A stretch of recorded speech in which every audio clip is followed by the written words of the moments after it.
Right, guys, I want to talk about the doing side today, not from the young perspective, because I think you guys just need to find your direction and what you want to do. But being a doer, I'll give you two sides of this. All right, we'll start with the younger guys first. I enjoy the doing more than I do management.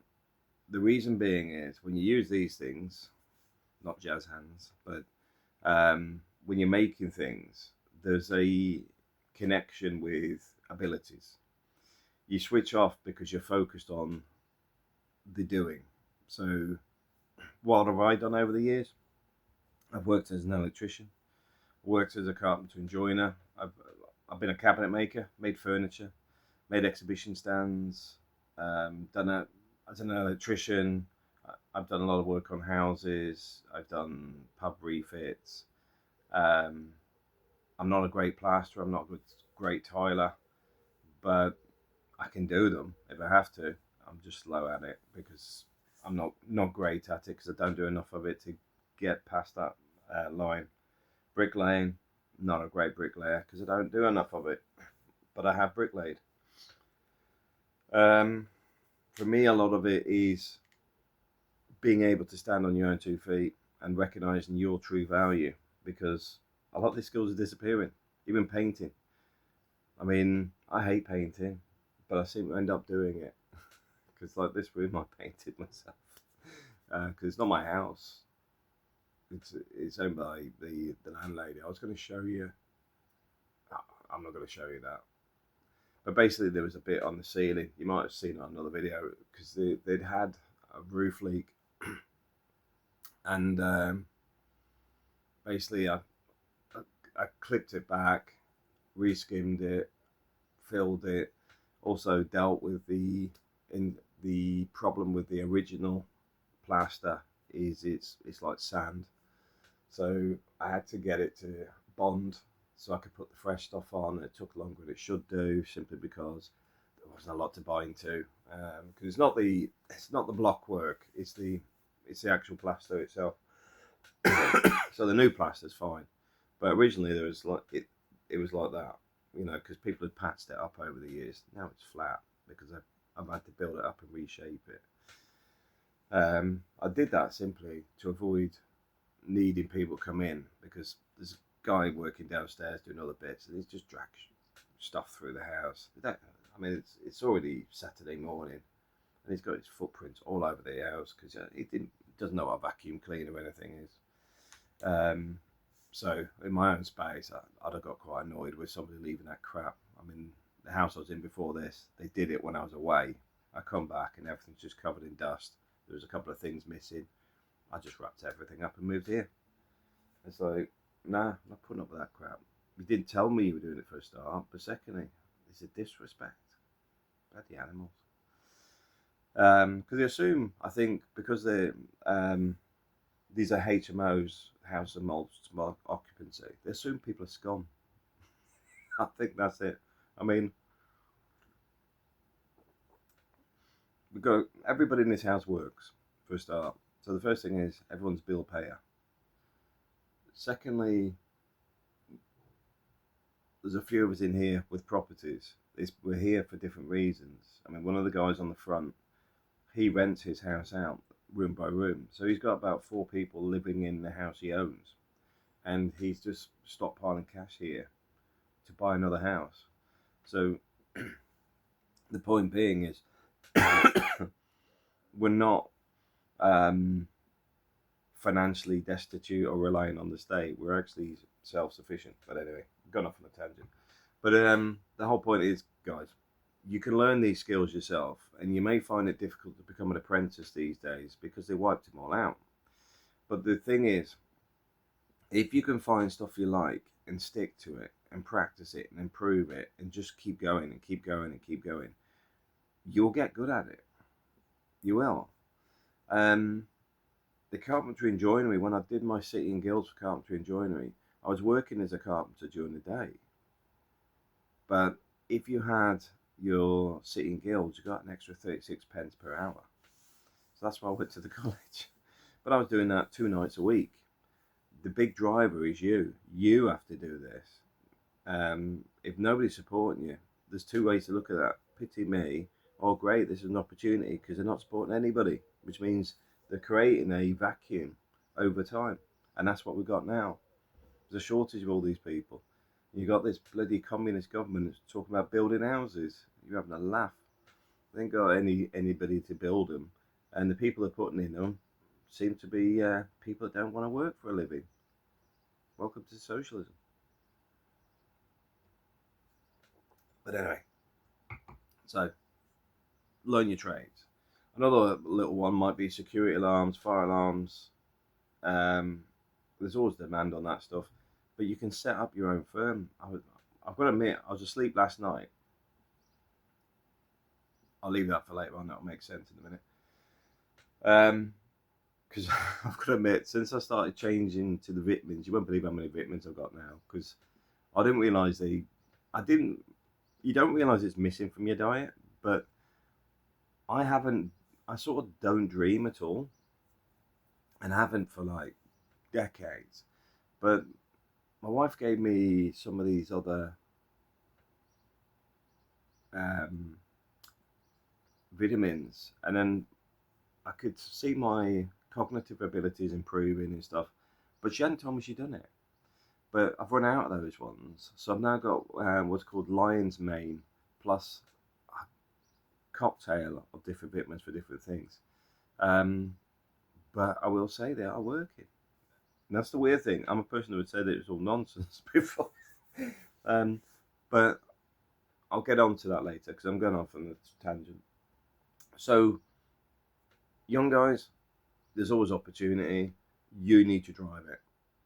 Don't let people tell you what you should be doing or whatever. You need to drive it. You need to own it. And don't do the pity me, nobody to help me, nobody tell me what to do. I had that. If I knew what I knew now, if my dad had told me when I was a kid, right, get on with it, there's get yourself a trade and get organised, I'll support you or whatever, I've been doing this 10 years earlier. Because I ended up in a lot of jobs that I hated, were useless jobs, dead-end jobs, and I had no direction for the first few years, because my parents didn't seem to, they just went through life. There was no organisation on them, which is probably why you notice I'm quite structured, because it's not that I have an issue with the way I was brought up, because the reality is, it also meant that they needed that structure. That's why my dad was in the army for 22 years. It gave him the focus, because once he left the army, his circle became much smaller, and he had no interest in expanding it.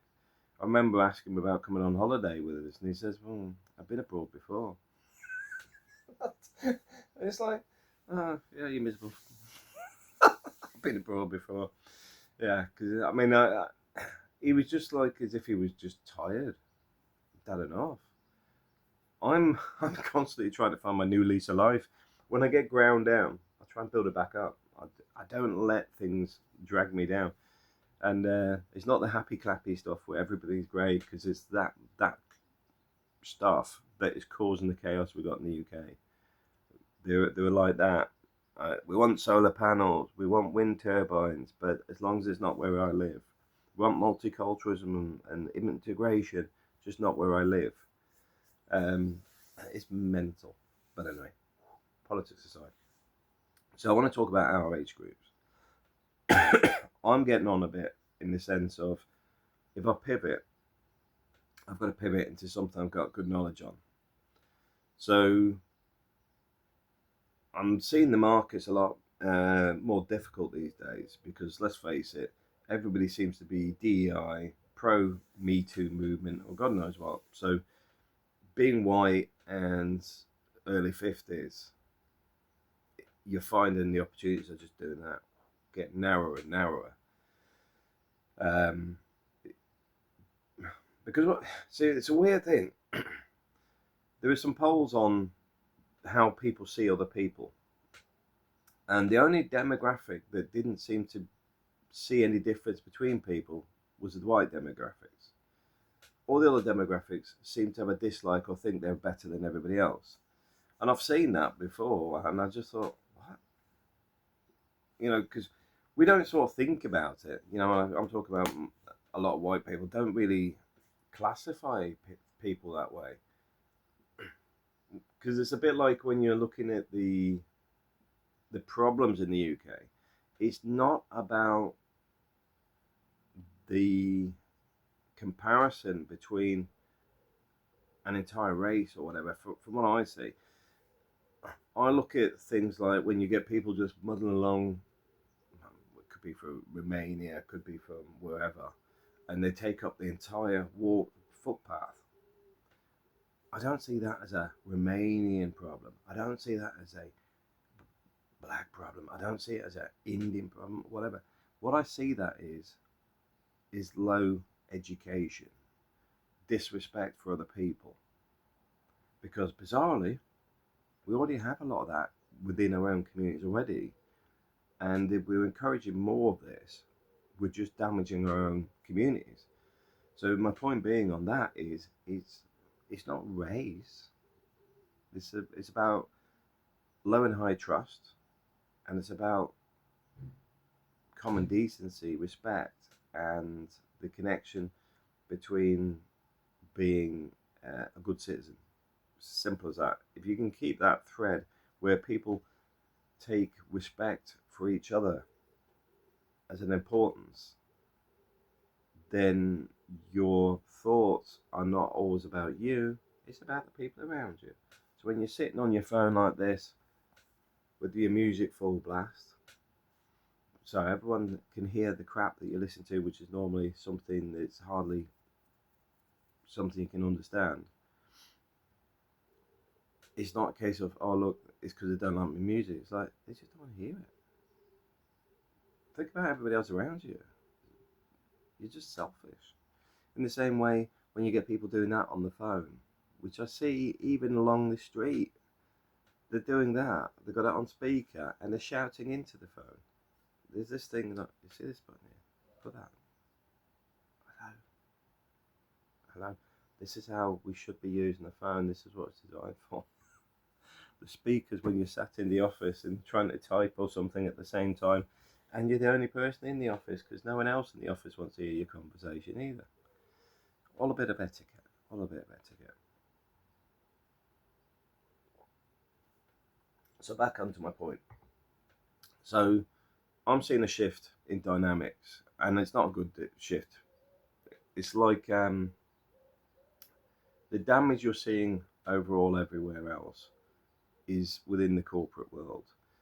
It's in the education system, it's in the policing system, but you're not going to be able to change that because it's not a you problem, it's a the problem. So one of the things I wanted to say at my age group is you can still pivot. You can still find something else. It's got to have a thread where you've already got a good knowledge, or you got contacts, or there is a strong market there that you can develop. So for me, it's electronics, and I'm looking at security and fire systems, and I'm looking at how to evolve that because I can see there is massive opportunities out there. It's in the service of buildings. Now, you probably think that's a bit weird. Well, I'm normally sitting internally in the sense of I'm delivering the projects, and as such, I go, Mr. Contractor, the client wants this. Can you deliver what they want? And I sit in the middle and make sure the projects happen. The same as I work out how much money the client's got to spend across a lot of projects. And I forecast it for like 25 years, so everything they need over the 25 years, so that annually they can know what their expenditure is. So for now, I'm starting to look at if my opportunities are becoming so narrow. I do think we're heading for a car crash. Don't get me wrong.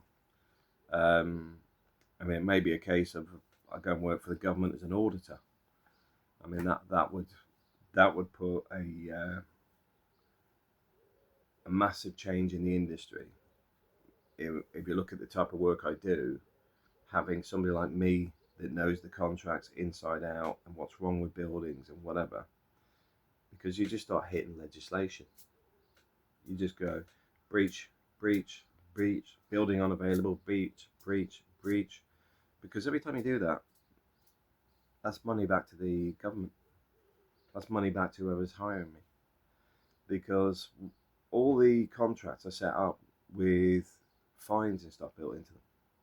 So I'm looking at that as an option where if this side is so narrow now, maybe I need to go on the other side, because quite simply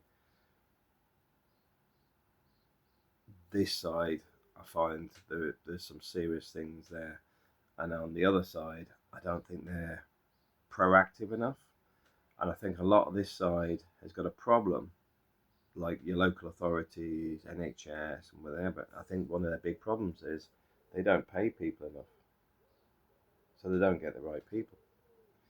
Now, it's counterproductive to underpay them, because what happens is you'll pay somebody, say, 40,000 a year with a 4-year degree in becoming a building services, a building surveyor. Okay, and what do I get at the end of it? Oh, well, you go 55 if you're lucky, 55,000. What about on the other side of the fence? Well, they start at about 65. Right. So on our side, we're underpaid, we're doing a degree. What incentive are you giving me, from the council side or the NHS side? Very little, very little, because they're overstretched, underpaid, and often undervalued. This side, it's got okay money. They're better organised because they're financially orientated, because government sector, terrible at money. This side is business orientated. It knows how to blag its way through things, because you have specific people like commercial managers that even when they're lying will actually make it sound real, because knowing that the clients often don't have people that are good on commercial, because they won't pay the money. So you've got a lot of people that don't read the contracts, and there's clauses all over it. These people have control of the data systems and the information, how it's stored, where it goes, etc. Often these people can't see it, and if they do, they don't understand it, or no incentive to look at it. So what you need is actually somebody to go from there to there who can read all the data and go, fine, fine, fine, fine, fine, fine, fine. Because there's a big thing where it's a push on bringing them together as a partnership. So you've been getting bad services for years, and now you want a partnership because they're coming to the end of the contracts. This goes from little fines to massive ones. And I'll leave you to go and look at it. Have a look at Coventry Hospital, for example, and look at the state of that and the finances around it. You'll get an idea of what I'm talking about. So anyway, that's one of the strings that I may have to do, because I think I may have to. I'm going to end up having to leave this industry, even if I don't want to. The other one is security and fire, because I can install and I understand security and fire alarm systems. My father was in fire after he retired after the army for God knows how many years, probably 20 years. He's an ex-gent engineer. So there's opportunities there. And a lot of the problems that we're facing as an industry is it's short of people that know what they're doing. And I get short of people. I've got a better idea. Why don't we actually invest in people and work in a business where people want to stay? I mean, the weird thing is, I find this obvious.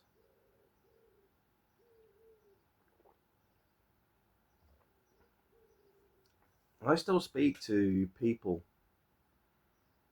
from 25 years ago, and people that work for me would work for me any time. If I was in their area and rang them up and said, "Do you want a job?" there's a high chance they would take it, because even when we've parted, they've said that I'll come and work for you. And it's not about the pay or anything else. I just treat people as human beings. You know, it's so a lot of the stuff I do is not well-being Wednesday stuff. It's more a case of I'm interested in the outputs and the job, but part of that is if there's a bigger problem, like say a client side is trying to blame that person for something, I'll take 99% of that weight. They won't hear about it. What will happen is I'll give them somebody has said you don't attend enough meetings. Don't need to know who, and that you need to attend more meetings. And that's the bit they get. The bit I get is legal letters and stuff threatening of that people aren't doing their jobs properly, blah blah blah, all the noise and whatever. And most of it is unfounded, but the other person doesn't need to hear it, because all that does is trigger them when they go, well, that's all lies, blah blah blah. So you've got to filter, but still make them aware. So you'll take all the brunt of it. You'll go and see that person. You'll deal with that person, but you filter out, turn up at the meetings, minute everything, keep record. You know, if you can take recordings for a Teams meeting, do it. Just make sure you say, as everybody comes from where we're recording the meeting, I says, you box it all off there, because I know you're attending the meetings. They haven't been attending the meetings, but they've been pulled somewhere else because they didn't know about something. So their first defense is, oh, I wasn't aware. Nobody told me. Why? Because they don't attend the meetings. And it's in their calendar from this person, but that argument's a bigger one. So what you got to do is just lock it down, but take the pain away from the person who's going, well, I'm doing a good job. I don't know why they accuse me of this stuff. Let's just lock it down. Calendar invites, copy me in. Let's lock it down. No wiggle room. The lies can't carry on, because if I've got the calendar invites and I go, which meetings didn't you get? Oh, I've got them in my calendar. Did you attend them? Simple stuff.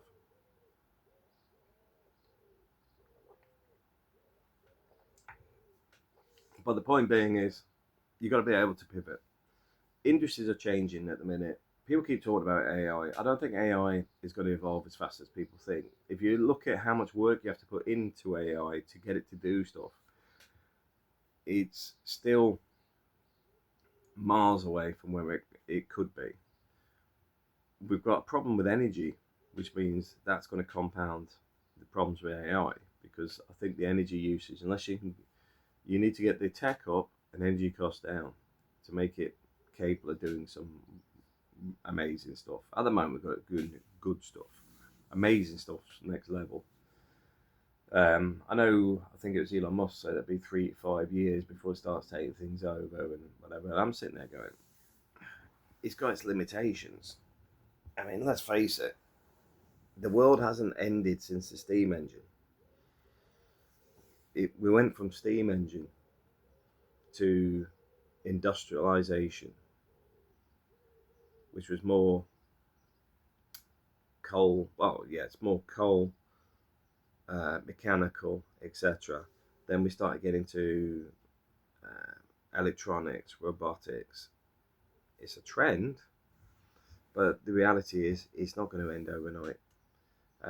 So there's plenty of time to find something else. There's plenty of time to pivot. And the reason I'm bringing this video up today is I've seen some stats about a lot of people in America. They're predominantly male and they're not hitting the job market. That's going to have a long-term effect in America, because when they've gone like this and suddenly gone whoosh, it doesn't do that in the market overnight. Now that whoosh is the people that have got low skills, low education, people that can't pivot.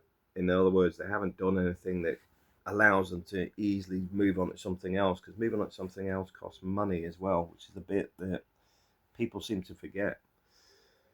Um, but that will suddenly be like that, and then the demand is going to be up here somewhere, and these guys here, well, sorry, the guys that are still in the market somewhere down here retire. So girl boss will become irrelevant, because girl bosses, the same as I find with most women, are fixated on being in charge. They're not doers. They don't want to do anything. They just want to go, look how great I did. I mean, there was one recently, and I've seen her do it twice now. And I say she because it is a woman. She talks about business, because she owns a cleaning firm, and she talks about it as if it's a boys' club and whatever. It's not. It's because you're a cleaning contractor. It's it reminds me of the joke in the IT crowd where every time this guy bumps into Roy, he's doing stuff that looks like he's a window cleaner. So he's always caught, because it was to do, I think somebody did his windows at his house, and then he got caught with a window cleaner's bike and all this sort of stuff. But he works in IT, but somebody's known in school, and he wants to sort of outdo him. So right at the end, he managed to get hold of the guy to tell him what he does for a living. He goes, "Do you work in IT?" He went, "Yeah." I said, "Do you do Mac?" "No, I only do Windows." So that was the punchline at the end. But this is the point. A lot of people are only pigeonholed here because they haven't progressed. They haven't done anything they can pivot to. You have stuff to pivot to. But the key to it is you need to start doing it early. Me, over my career, I've pivoted multiple times. As I've said, I've been a carpenter, been an electrician. Same skills I can still use today. I can go and start work tomorrow in either of those skills, no problem. The same as like the security and fire, I can do it tomorrow. But I'm looking at it more from the concept of working out how to make that a new enterprise, where I may have to get back on the tools for a bit, and then start bringing people in and training them up and get them to develop with us, and to make it a solid enterprise for the future. Because for me, if I do that, the good thing you get with me is I'm in my 50s. If you come in early with me, I'll teach you how to do it. We work together, and you have loyalty to the business. I want to go to Spain. You'll be MD in no time. But you have to have that right personality that's similar to mine, where I expect you to be bringing up other people, so that the business goes from being like that to like that. Because there's opportunity in the market. There's a shortage of good people. There's a shortage of skilled people. And the weird thing is, I look at this stuff and I think this is child play. As my wife says to me, don't assume everybody knows what you know. Because a lot of this stuff is just second nature to me, because I've been doing it my entire life. But I get it. But I do also see the other side of it, when people don't understand what they're doing for a living. I see that a lot these days. A lot of people haven't got a clue why they do something. They've learned it through the process of watching someone else and never questioned why. So, like with securing fire alarm systems, a lot of people don't know how to do problem solving. It sounds stupid, but it's the reality. They'll go, just rip it out. What? Well, how many devices are faulty and where are they faulty? Take them offline. Okay. Has the panel stopped bleeping and going weird? Yeah. Well, it's obviously those devices. Have you tried changing those devices out? Not yet. Swap the devices. Is this? Oh, it's still doing it. Then, what's between here, the panel, and the devices? The cable. Rip the cable out and put new ones in. But you'll be surprised how many people don't even do that. They just go, oh, it's not working, change it. Because it's the bigger ticket item. Mine is provide the best service possible, which also includes informing your client for the best decisions for their systems. But maybe I'm too old school on that one. Love to hear your thoughts. Anyway, that was it. It's basically, you can pivot. Do not accept that you may have a career that's coming to an end, or AI is going to take all your job over. A, I don't think it's going to happen for most things. B, I do see there's going to be transition anyway. Like I said, going from the steam engine. Because let's face it, we still got trains. Things pivot. They don't disappear. I mean, even Kodak instant cameras still exist. They destroyed their own market, don't get me wrong. Because they didn't catch on at the digital market. They didn't see it as a threat. You can look that one up. Yeah, the Kodak instant camera, you go click and it goes, and you got the photo. They didn't see the digital market as a threat. Buy business. Anyway, guys, thanks for watching. Please comment, because I do a lot of videos and I don't get enough comments. Thanks for watching.